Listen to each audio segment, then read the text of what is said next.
Question is, which part of your body do you love the most? For me, I love the most is my brain. Because my brain is the one who control my speech, my thoughts, my memory, my arms, my legs, and everything. So that is why I always care my brain in terms of dangerous matter. Of my body I'd like to change and why.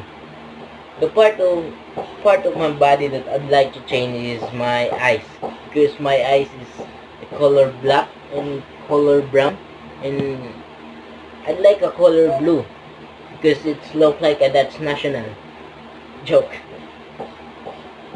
And confidently saying, if my eyes is color blue, I look like an artist. Joke lang. That's all, thank you. Appearance can affect a person's self-esteem, yes or no? For me, yes.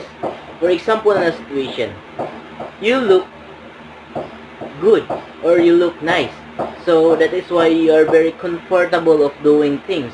Just like going outside of the house, presenting a report at the school. And then, if you look bad or you have an ugly face like me, you're very shy of just like talking to someone because of your bad look.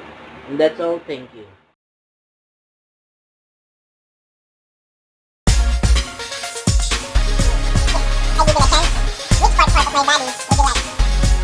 Given a chance, Which part of your body I'd like to change and why? I'd like to change is my eyes because my color black, brown, and I'd like a color blue eyes because it's look like that's national.